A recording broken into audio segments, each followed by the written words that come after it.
Suri telecom জেলা শাখা P এর এমএলও কমিশনের কমিটির পক্ষ থেকে বিক্ষোভ সমাবেশ কর্মসূচি প্রসঙ্গত বেতন বৃদ্ধি, উন্নয়নের প্রযুক্তি, নতুন টেন্ডার লঞ্চ করতে হবে, একগুচ্ছ দাবি সমূহ। এদিন বিক্ষোভ সমাবেশ করলেন কর্মচারীরা। সমস্ত কাজ বন্ধ রেখে বিক্ষোভ সমাবেশ চালিয়ে যাবে যতক্ষণ না তাদের উচ্চ আধিকারিক তাদের সঙ্গে কথা না বলে সুব্যবস্থা না করবেন। আগামী দিনে এমনই হুঁশিয়ারি দিলেন সেই সকল বিএসএনএল অফিসের কর্মীরা। দাবি কন্ট্রাক্ট লেবারদের এখন ভেন্ডারের হাতে তুলে দিয়েছে। তাদের 55 বছর বয়স হয়ে গেলে বাড়ি রেখে কেন্দ্র সরকার এমন একটা নীতি গ্রহণ করেছে যে 55 বছর বাড়ি চলে যাওয়ার পরে তা না ইপিএফ এর টাকা পাচ্ছে, না পেনশন পাচ্ছে, কোনো একটা কিছু করতে পারছে না। এটা কিন্তু মূল উদ্দেশ্য। তারপরে ফ্র্যাঞ্চাইজিতে দেওয়ার পরে 3000 সামথিং বেতন, একটা কর্মচারীর জীবনে 3000 টাকা দিয়ে জীবনযাপন করা যায়? এটা করা যায় না। আমার কেন্দ্র সরকার যে শ্রমিক কোডগুলো নিয়েছে তারই বিরুদ্ধে, প্রশাসনের বিরুদ্ধে। আর আমাদের বিএসএনএল তো বুঝতেই পারছেন, আর যে একটার পর একটা সমস্ত কিছু ফ্র্যাঞ্চাইজি করে দিচ্ছে। ফ্র্যাঞ্চাইজির কাছ থেকে বিল করে নিয়ে প্রশাসন বিল করে নিয়ে চলে যাচ্ছে।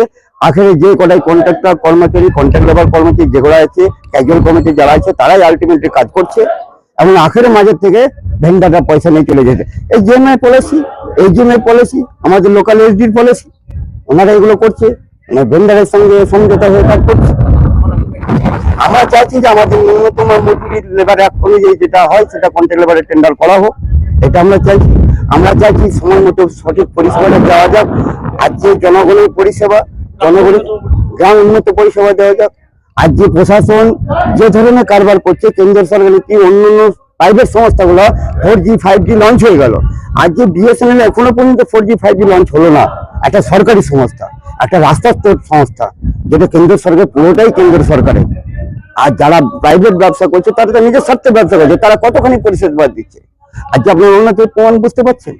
আর যে বিমান দুর্ঘটনা ঘটলো সবগুলোই বলছে কন্ট্রাক্ট লেবার, রেগুলার কর্মচারী নাই।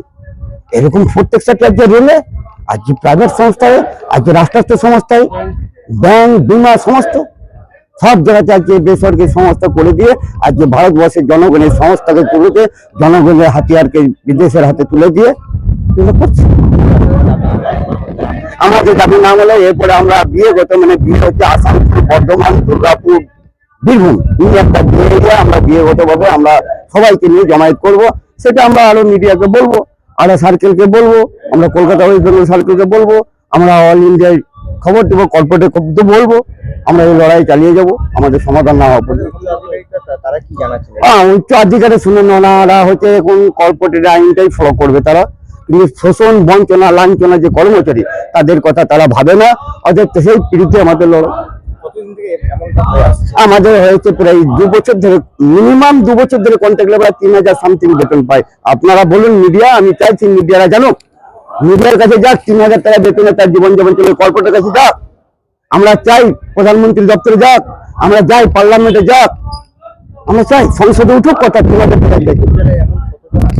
আমরা বিল্ডিং গেলে 134 জন আছি। আমার নাম হচ্ছে মির্জা রেজাউল করিম, বীরভূম জেলার ক্যাজুয়াল মজদুর জেলা সম্পাদক বিএসএনএল।